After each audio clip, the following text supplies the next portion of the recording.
Chaque année, c'est toujours pareil. Je me fixe des dizaines d'objectifs en janvier que je finis jamais par réaliser parce qu'ils tombent rapidement aux oubliettes. Mais cette année, je veux que ce soit différent. Et pour ça, vous allez m'aider. Si vous avez vu cette vidéo, vous savez déjà que j'ai fait un bingo et un mood board pour les choses que je veux voir se réaliser cette année. Mais je pense que pour atteindre ces objectifs, la manifestation, ça sera pas suffisant. J'ai donc décidé de vous emmener avec moi cette année.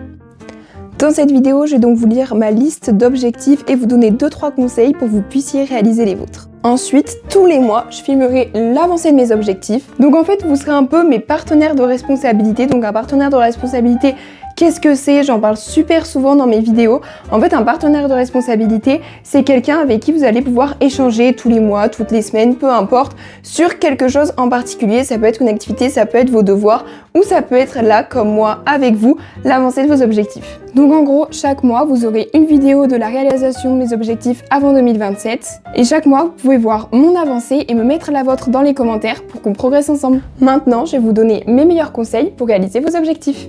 Donc mon premier conseil, ça va être de faire une liste de la meilleure version de vous-même que vous aimeriez être. Donc vous allez faire une liste, vous allez répertorier un petit peu tout ce que vous aimeriez changer si vous aviez l'occasion de pouvoir faire n'importe quoi. On ne prend pas en compte les notions d'argent, les notions de là où vous habitez, d'où vous venez.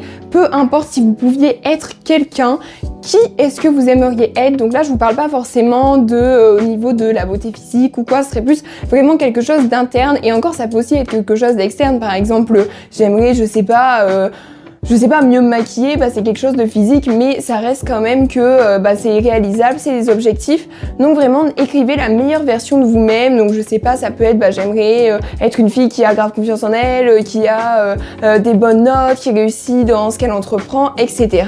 Donc vous allez faire cette liste et ensuite vous allez repérer si les choses, elles sont faisables ou pas. Parce que en fonction de votre budget, en fonction de votre âge et des fois en fonction aussi de qui vous êtes, il y a des choses qui vont être réalisables, d'autres un peu moins, et celles qui sont un peu moins réalisables, peut-être essayer de voir comment elles pourraient être réalisables d'une autre façon. Par exemple, être une fille qui échoue jamais, c'est pas possible parce qu'on passe tous par des échecs. Mais ça peut être apprendre à mieux gérer l'échec par contre, apprendre à être un peu moins frustré par cet échec-là et se dire l'échec c'est le premier pas vers la réussite. Donc se dire ok, même si j'échoue, c'est pas grave, je continue, et là vous serez une personne qui réussit. Ensuite, une fois que vous avez écrit cette meilleure version de vous-même, vous allez rassembler toutes vos versions en des gros objectifs. Donc vous allez voir un peu ce qui va ensemble. Si par exemple vous voulez mieux vous habiller, mieux vous maquiller, faire du vernis plus souvent, ça va peut-être aller dans une catégorie prendre soin de soi ou glow up entre guillemets. Donc tout ça, ça peut aller dans une catégorie. Ensuite, je sais pas si un de vos autres objectifs c'est essayer de faire plus de choses, avoir de meilleures notes, lire plus souvent, ça peut être dans la catégorie travail. Voilà, essayez de vraiment dégager des grosses catégories de vos meilleures versions de vous-même. Une fois que vous avez repéré tous vos gros objectifs, vous allez les décomposer en des objectifs plus petits. C'est-à-dire, par exemple, mon objectif c'est d'avoir des meilleures notes. D'accord, mais comment faire pour avoir des meilleures notes? Il faut travailler plus souvent, il faut peut-être changer de méthode de travail, il faut peut-être être plus attentif en cours. Donc tout ça, ça va être des sous-objectifs. Par exemple, un de mes objectifs à moi, un de mes gros objectifs, c'était d'améliorer ma culture G. Comme ça c'est assez vague, en fait on sait pas vraiment ce que ça veut dire, donc j'ai décomposé un sous-objectif. Ça va être lire plus de livres, regarder au moins 4 films par mois, m'inscrire à des webinaires, je sais pas, ça peut être plein de choses comme ça. Donc vraiment essayez de voir comment vous pouvez décomposer ces gros objectifs en sous-objectifs plus facilement atteignables. Mon quatrième point, et pour moi c'est vraiment indispensable, c'est de mettre des objectifs qui sont quantifiables et qui sont clairs. Donc des fois c'est pas toujours possible de mettre un objectif quantifiable, mais si vous pouvez vraiment, mettez-le. Par exemple, ne mettez pas moi mon objectif c'est de boire plus d'eau.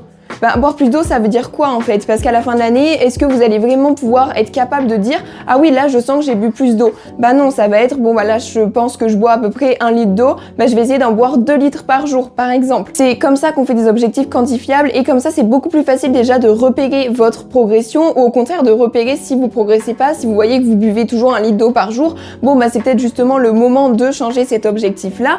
Et ensuite, les objectifs clairs, c'est super important pour savoir où on va. encore une fois, si je vous dis, moi mon but c'est d'améliorer ma culture générale, d'accord, mais qu'est-ce que ça veut dire? Genre c'est quoi la culture générale? C'est général justement, donc comment tu veux l'améliorer, par quoi tu veux passer, qu'est-ce que tu veux améliorer en priorité? Par exemple, moi je sais que je m'intéresse beaucoup à la géopolitique, donc c'est ça qui m'intéresserait dans la culture générale, mais je pourrais aussi très bien améliorer ma culture générale au niveau de l'art par exemple. Du coup c'est pas général puisque ça serait qu'au niveau de l'art, mais vous avez compris ce que je veux dire. Un point qui est aussi super important, c'est mettre des objectifs qui sont réalisables. Le but c'est vraiment d'éviter la frustration, parce que si vous mettez des objectifs trop grands qui sont pas du tout atteignables, ça va être un peu compliqué et vous allez rapidement être frustré. Si vous êtes frustré, vous aurez plus de motivation et donc vous aurez pas envie de réaliser vos autres objectifs. Donc le but ça va être vraiment de vous dire ok, là encore une fois, je veux réussir dans tous les domaines de ma vie. D'accord, ça c'est un objectif qui est peut-être un petit peu compliqué, il est difficilement réalisable parce que d'une façon ou d'une autre, on va forcément être confronté à l'échec à un moment dans notre vie. Donc c'est important de se dire, ok, je veux être une meuf qui réussit. Comment je fais? Comme je disais en début de vidéo, juste une meuf qui se dégonfle pas face à l'échec. D'accord, mais comment faire pour me dégonfler face à l'échec? Qu'est-ce que je ressens dans une situation d'échec? Ok, je ressens ça, comment je peux changer ça? Etc. Donc après, c'est un peu compliqué de faire cette liste d'objectifs parce que ça nécessite quand même de faire un petit travail sur soi, de voir ce qui vous empêche d'atteindre vos objectifs et de voir aussi ce qui peut être un frein et ce qui peut être compliqué pour vous. Donc c'est vrai que c'est un gros travail de réflexion, mais vous verrez, une fois que vos objectifs seront clairs, ce sera beaucoup plus facile du coup d'avoir des objectifs qui seront atteignables, qui seront facilement réalisables, et le but c'est d'y aller un petit peu palier par palier. Si par exemple, je sais pas, nos objectifs c'est de regarder plus de films, mettez-vous pas un film par soir, alors qu'il y aura forcément des soirs où ça sera pas possible, il y a des soirs où vous serez pas chez vous, vous irez sortir avec vos amis, vous allez pas vous empêcher de sortir juste pour regarder votre film. Donc mettez-vous d'abord, je sais pas, regarder un film tous les mois ou un film toutes les semaines, et ensuite petit à petit vous pouvez un petit peu augmenter ce chiffre là de mois en mois, dire là ce mois-ci j'ai super bien réussi à regarder un film toutes les semaines, cette fois je vais en regarder 2 toutes les semaines, etc. Et comme ça à la fin de l'année vous aurez regardé beaucoup plus de films si votre objectif c'était de regarder 100 films par exemple. Ensuite je pense que c'est super important d'instaurer une routine et de changer sa routine en fonction de vos nouveaux objectifs. Bien sûr ça dépend de vos objectifs, vous avez aucun objectif qui est à instaurer petit à petit dans votre vie, ça sert à rien de changer de routine. Mais si encore une fois un de vos objectifs c'est faire plus de sport, boire plus d'eau, je sais pas, ce genre d'objectif là, moi je sais que j'en ai un, c'est savoir parler espagnol niveau B1, ça nécessite que je pratique l'espagnol tous les jours. Donc c'est quelque chose que je dois rajouter dans ma routine, soit du matin, soit du soir, soit les deux. Et donc c'est un peu un changement d'emploi du temps, un changement de routine. Donc essayez de voir comment vous pouvez essayer de changer vos routines pour inclure petit à petit vos objectifs dedans. Pareil, si un de vos objectifs, encore une fois, c'est de boire plus d'eau, essayez d'en boire déjà un petit peu les matins, un petit peu les soirs, de rapporter votre gourde, je sais pas, avec vous à la fac, au travail, de la sortir pendant les heures de cours ou pendant vos heures de travail, et vraiment d'essayer de penser à boire cette eau-là. Je pense que c'est également très important d'avoir une liste d'objectifs qui est visible. Ça peut être soit un mood board, soit un bingo, soit vraiment votre liste d'objectifs imprimée dans votre chambre. Je sais pas, vous les mettre en fond d'écran sur votre téléphone, peu importe. Je pense que c'est super important de rendre cette liste visible pour la garder en tête toute l'année. Parce que le problème avec les listes en général, c'est qu'on se donne des dizaines et des dizaines d'objectifs. Enfin, c'est mon cas en tout cas. Et on se donne des objectifs comme ça, et au fur et à mesure de l'année, en fait, on va rapidement les oublier. Parce que oui, janvier, ils sont très frais dans notre tête. Février, ça commence à devenir un peu moins frais. Mars, avril, on les a déjà oubliés. On passe à autre chose. Donc, si votre liste, elle est pas visible, vous allez juste vous souvenir en décembre, ah oui, tiens, c'est vrai que j'avais fait une liste et je l'ai oubliée, et du coup, je n'ai réalisé aucun de mes objectifs. Donc pour moi, c'est très important de l'avoir en visuel, comme ça, vous pouvez la relire de temps en temps, vous pouvez retourner dessus et vous dire, ah oui, tiens, là, ce mois-ci, je vais mettre telle chose et telle chose en place pour pouvoir réaliser mes objectifs. Mon 8e point, il vient un petit peu avec ce que je viens de dire, mais ça va être de rajouter des objectifs au fur et à mesure. Donc pas rajouter des objectifs dans le sens où vous avez déjà une vingtaine d'objectifs pour votre année, vous allez en rajouter 30 d'ici la fin de l'année. Non, ça va être en fait de commencer le mois de janvier avec la réalisation de un objectif, 2 objectifs, et après, le mois de février, en rajouter 2 nouveaux. Donc je sais que c'est pas toujours évident, surtout quand c'est des objectifs qu'on doit vraiment tenir sur toute l'année, comme encore une fois, boire plus d'eau, ou je sais pas, parler une nouvelle langue, forcément vous allez pas pouvoir vous rajouter des choses en plus chaque mois, mais vous pouvez faire par exemple, pour parler une langue, le premier mois, vous écoutez seulement des choses en espagnol, je dis l'espagnol puisque j'apprends l'espagnol, mais dans cette nouvelle langue-là. Le deuxième mois, en plus d'écouter des choses dans cette langue-là, vous allez rajouter lire un livre de cette langue-là. Le troisième mois, vous allez rajouter parler à un natif de cette langue-là, etc., etc. Comme ça, vous commencez par quelque chose d'assez facile, d'assez atteignable, et vous augmentez la difficulté avec les mois. Et en fait, comme ça sera déjà quelque chose qui est ancré dans votre routine, ça sera plus facile d'en rajouter un petit peu chaque mois et de monter crescendo. En plus, surtout avec l'apprentissage d'une langue, vous aurez déjà l'impression d'avoir un petit niveau, donc ça sera de plus en plus facile. Plutôt que de tout mettre d'un coup je veux apprendre à lire, à écrire, à parler, bon bah c'est peut-être un petit peu compliqué. Et ça, vous pouvez le faire vraiment avec tous vos objectifs. Mais ça peut être aussi des objectifs, je sais pas, si un de vos objectifs c'est de faire du bénévolat, bah vous n'allez pas besoin de le rajouter chaque mois. Vous pouvez juste choisir un mois, bon bah là je vais décider d'aller dans telle association, je m'y lance, soit j'y reste toute l'année, soit des fois il y a du bénévolat qui est possible juste sur une journée. Ça peut être par exemple, je sais pas, faire du comptage alimentaire pendant les fêtes, enfin pas du comptage mais vous voyez, redistribuer de la nourriture pendant les fêtes de fin d'année. Ça peut être aller promener un chien à la SPA, ça reste du bénévolat, mais c'est quelque chose que vous pouvez faire ponctuellement. Vous n'êtes pas obligé de vous inscrire sur l'année et du coup c'est un objectif que vous pouvez réaliser par exemple au mois de février. Votre objectif est réalisé, on n'en parle plus et voilà. Mon 9e objectif, j'en parle super souvent, je vous en ai déjà parlé au début de la vidéo, mais c'est vraiment d'avoir un partenaire ou des partenaires de responsabilité. Moi je trouve ça vraiment trop bien, donc vous pouvez vraiment vous servir de mes vidéos, des vidéos du coup qui vont arriver chaque mois pour que je sois votre partenaire de responsabilité. N'hésitez pas si vous voulez me DM sur Insta ou même mettre dans les commentaires « Ah bah moi cette année, ce mois-ci j'ai réussi à réaliser tel et tel objectif ». En fait voilà, un partenaire de responsabilité c'est vraiment quelqu'un avec qui vous allez pouvoir partager l'avancée de vos objectifs. Donc si vous ne le faites pas avec moi, vous pouvez très bien le faire avec vos amis, votre famille, même le faire juste pour vous-même, mais bon c'est compliqué. Donc le mieux c'est d'avoir vraiment quelqu'un à qui en parler tous les mois, d'avoir quelqu'un avec qui se dire bah moi j'ai réussi à faire ça, toi qu'est-ce que tu as réussi à faire. Je trouve que c'est vraiment motivant parce que du coup vous êtes deux dans ce processus et vous le faites plus seulement pour vous-même, vous le faites aussi un petit peu pour cette personne-là, pour avoir quelque chose à lui dire à la fin du mois. Moi je dis la fin du mois mais ça peut très bien être à la fin de la semaine, à la fin de 2 mois, c'est à vous d'établir après avec votre partenaire de responsabilité à quelle fréquence vous voulez vous parler de vos objectifs. Et finalement, mon dernier conseil, et je pense que c'est peut-être le plus important, c'est à faire quand vous écrivez votre liste d'objectifs en vrai, c'est trouver des objectifs qui vous motivent, qui vous font plaisir, parce que je sais qu'on parle énormément de discipline, surtout en développement personnel, sur Pinterest, etc., sur TikTok, la discipline c'est super important. Je suis d'accord que oui, la discipline c'est important, mais pour moi les objectifs c'est vraiment censé être des choses qui vous font plaisir, qui vous font du bien, censé être un petit plus dans vos vies, qui sont censés vous rajouter un bonheur en plus. Donc pour moi c'est pas quelque chose sur lequel vous devriez avoir de la discipline, c'est quelque chose sur lequel vous devriez avoir juste de la motivation, parce que naturellement vous devriez être motivé à faire cet objectif là. Si vous voyez que cet objectif vous motive pas du tout, bah, c'est peut-être que c'est pas un objectif qui est fait pour vous. C'est sûrement qu'en plus vous le tiendrez vraiment pas sur la durée, parce que c'est en début d'année quand vous vous marquez ah bah je sais pas, j'aimerais faire de la course, mais qu'en fait la course vous aimez pas ça, vous avez testé toutes les manières de le faire, que ce soit avec des gens, que ce soit seul, que ce soit dans la forêt ou sur de la route, vous aimez pas ça, bah cet objectif vous arriverez jamais à l'atteindre, ou alors vous y arriverez mais vous ressentirez pas forcément une satisfaction parce que c'est pas quelque chose qui vous fait plaisir à la base. Pour moi c'est super important pour rester motivé et du coup discipliné, parce que si on a la motivation, on a la discipline. Eh ben, c'est super important de trouver quelque chose qui nous fait vraiment plaisir à la base, ou dans lequel on se dit « Ah bah là, je suis trop contente de faire ça, ça me fait vraiment du bien ». Donc vraiment, il faut que toutes les étapes du processus vous fassent plaisir, que ce soit avant de vous y mettre, pendant que vous êtes en train de le faire, et après. Parce que je sais qu'il y a plein de gens, des fois, ils se forcent à faire des choses parce qu'ils disent « Oui, mais après ça, je me sens trop bien ». Ouais, mais si vraiment c'est une charge mentale pour toi de devoir y aller, c'est que ça ne marchera pas. Pour moi, c'est vraiment super important, cette idée de motivation. C'est vraiment plus important que la discipline, et ça sera le moteur à votre changement. Maintenant, je vais vous donner mes objectifs personnels pour que au fur et à mesure des mois, vous puissiez vous rendre compte à peu près où j'en suis. J'essaierai de vous remettre peut-être la liste à chaque fois.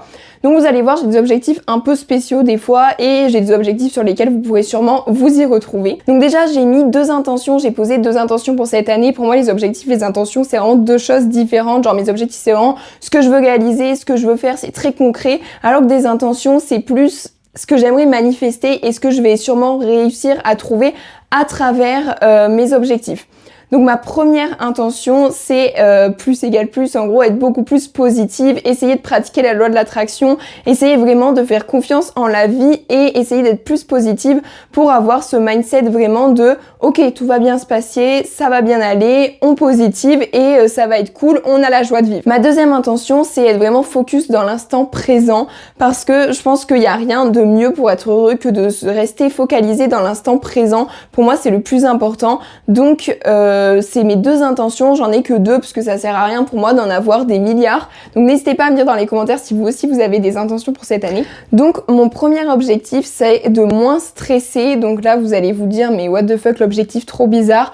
Mais c'est que je stresse énormément dans ma vie. Vraiment, je suis tout le temps en train de stresser. Même quand il n'y a rien de stressant, bah, je vais moi-même me provoquer du stress. Je sais pas pourquoi, mon cerveau est juste dysfonctionnel, mais en fait je suis tout le temps sans arrêt en train de stresser, en train de paniquer pour des choses qui devraient pas normalement être stressantes. Et ce que je veux surtout régler, c'est l'intensité de mon stress, parce que en fait stresser c'est tout à fait normal quand il y a quelque chose de grave entre guillemets qui vous arrive ou quand il y a quelque chose qui vous déplaît. Mais personnellement mon problème c'est que je stresse même quand il se passe rien. Mon stress est toujours éventuel, c'est parce que j'imagine qu'il va se passer quelque chose et j'imagine toujours le pire scénario et du coup bah forcément ça me fait stresser, alors que c'est vraiment très très rare que ça arrive. Donc c'est assez pénible.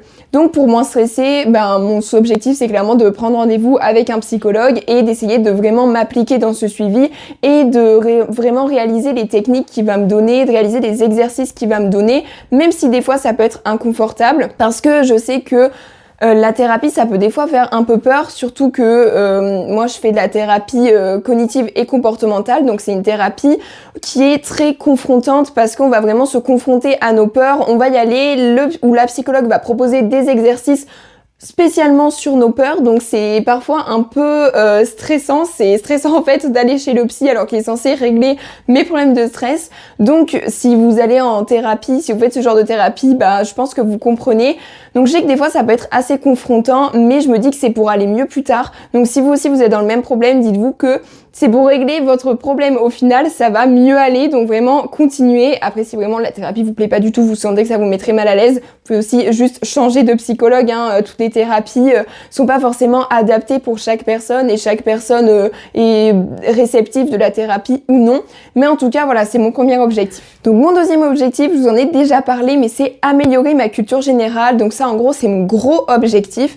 Et pour sous-objectif, donc je veux écouter des podcasts sur des sujets vraiment différents, donc écouter plein de podcasts, ça peut être sur du développement personnel, mais ça peut aussi être sur de la géopolitique, ça peut être sur, je sais pas, là en ce moment j'écoute vraiment un podcast qui parle du syndrome de l'intestin irritable, donc vraiment ça n'a rien à voir, mais voilà, je vais essayer d'écouter des podcasts sur vraiment des choses différentes pour pouvoir améliorer ma culture générale et pouvoir savoir un petit peu plein de choses dans plein de domaines différents. J'aimerais aussi lire un livre par mois parce que pour moi la lecture c'est vraiment important. Déjà j'adore lire, donc je trouve ça vraiment cool. Et en plus de ça, je trouve que ça soit des livres vraiment intellectuels, c'est-à-dire des développements personnels ou des livres historiques, je trouve que même les livres de romans ou les livres de fiction, ça fait quand même partie de la culture générale parce que vous pouvez vraiment parler de lecture avec plein de gens. Moi je sais qu'avec mes copines souvent ou même avec mes cousines, on s'échange des livres qu'on a appréciés, qu'on aimerait que nos amis lisent, on se les échange, après on peut en parler, donc ça crée vraiment du lien, ça crée de la discussion et pour moi c'est un petit peu l'essentiel. C'est ça aussi que j'aime beaucoup avec le fait d'avoir une grosse culture générale, c'est qu'on peut vraiment échanger sur plein de sujets différents et c'est vraiment ce pourquoi j'aimerais avoir une plus grosse culture générale, pour pouvoir vraiment parler avec plein de monde sur plein de sujets différents et pas me retrouver comme ça à pas savoir de quoi les gens parlent et à pas comprendre des discussions et juste me dire c'est dommage parce que je peux pas participer, alors que si vous lisez, si vous avez une grosse culture générale, vous pourrez toujours ajouter un petit quelque chose à la discussion. Et pareil, restez ouvert à ce que les gens peuvent vous apprendre et vous apporter, c'est super important, c'est aussi pour améliorer sa culture générale. Donc après avoir lu plus de livres et écouté plus de podcasts, j'aimerais aussi continuer de regarder beaucoup de films, donc j'en regarde déjà énormément, mais j'aimerais continuer. Mon objectif c'est de regarder 4 films par mois, donc vous allez vous dire c'est pas énorme, mais c'est déjà beaucoup pour moi, sachant qu'il y a beaucoup de soirées où je fais vraiment autre chose, où il y a juste des soirs où je n'ai pas le temps de regarder de films, donc c'est déjà pas mal. Et mon dernier point pour améliorer ma culture générale, c'est d'écouter Hugo Décrypte tous les soirs parce que Hugo Décrypte, je pense que j'ai pas vraiment besoin de le présenter. Je pense que tout le monde le connaît, mais en fait je vais quand même le présenter. C'est quelqu'un, donc un youtubeur, un créateur de contenu qui en fait partage les informations de la journée. Donc moi je trouve ça trop bien parce qu'il partage vraiment les infos qui se passent dans le monde et en France. Et donc ces podcasts ils durent environ 15 minutes, il me semble, 10-15 minutes. Donc c'est parfait. Moi perso je l'écoute sous la douche. Comme ça, pendant les 15 minutes que je me lave, j'ai le temps d'écouter son podcast et je suis informée à peu près sur ce qui se passe dans le monde et ce qui se passe en France. Mais il poste aussi beaucoup de choses sur Instagram. Si vous aimez pas forcément les podcasts, si vous avez pas le temps, vous pouvez juste aller voir tous les soirs, il poste les actualités du jour. Un de mes autres objectifs, c'est de savoir parler espagnol et très exactement, pour être clair, savoir parler espagnol niveau B1.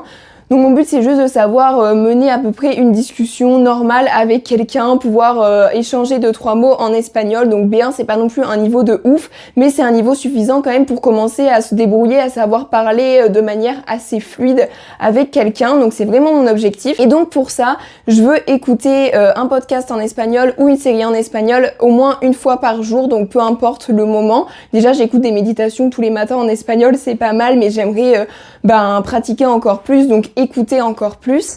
Pratiquer l'espagnol tous les soirs, pareil, je veux faire à peu près 10 minutes d'espagnol où en fait je me parle à moi-même, je fais un petit récap de ma journée, je raconte ce qui me chante, donc je parle à moi-même, donc c'est pas non plus le moment de folie, j'ai l'air un petit peu folle, mais au moins je progresse. Et après je veux essayer de lire au moins un livre en espagnol cette année pour pouvoir pareil m'améliorer au niveau de lecture, acquérir aussi plus de vocabulaire parce que c'est vraiment ce qui me manque pour pouvoir parler l'espagnol.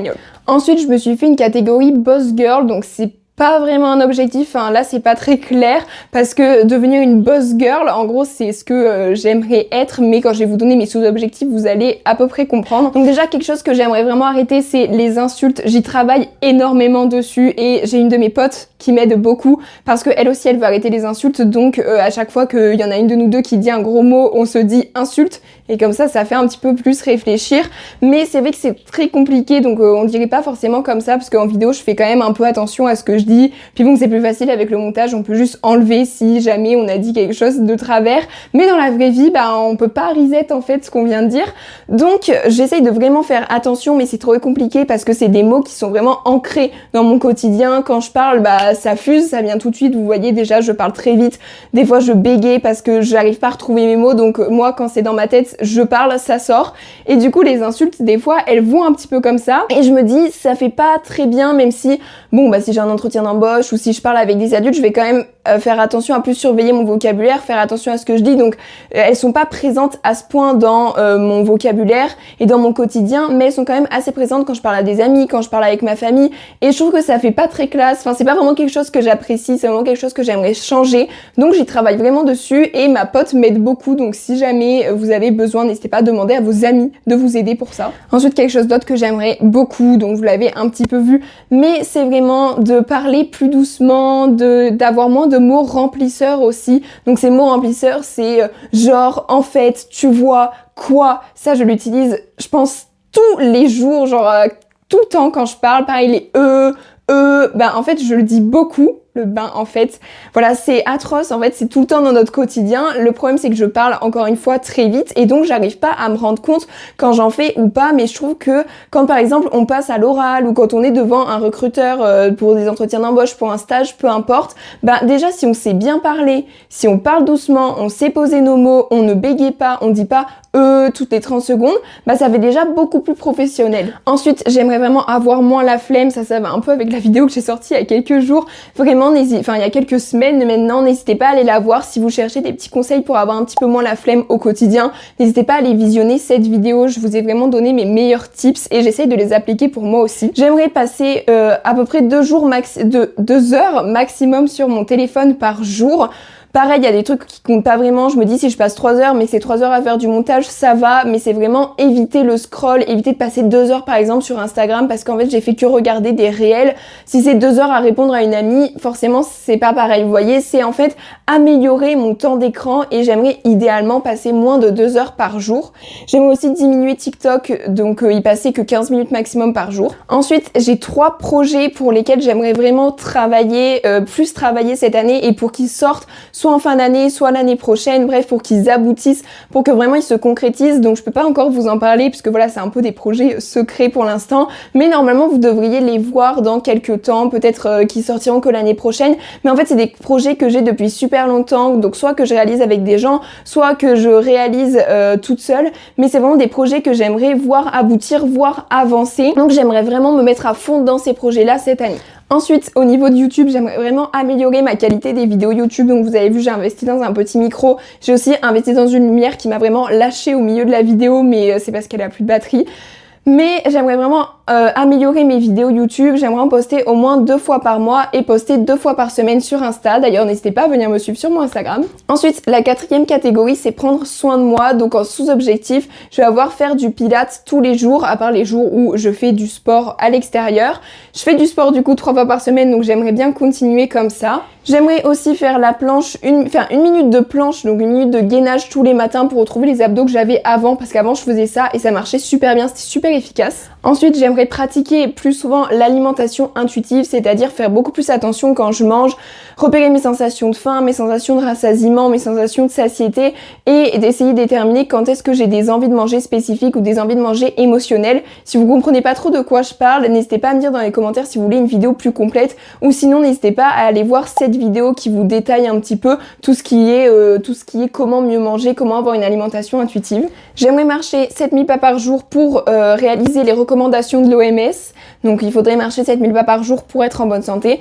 J'aimerais également arrêter de râler définitivement, donc je sais que c'est impossible, mais diminuer en tout cas mes râleries quotidiennes. Donc pareil, je vous avais fait une vidéo sur un peu un challenge que j'avais réalisé, comment arrêter de râler, et j'aimerais vraiment poursuivre dans cet état d'esprit. Et finalement, j'aimerais me tenir droite parce qu'en fait vous le voyez pas forcément parce que je suis toujours face cam, ou alors même quand je fais des vlogs, on me voit pas vraiment...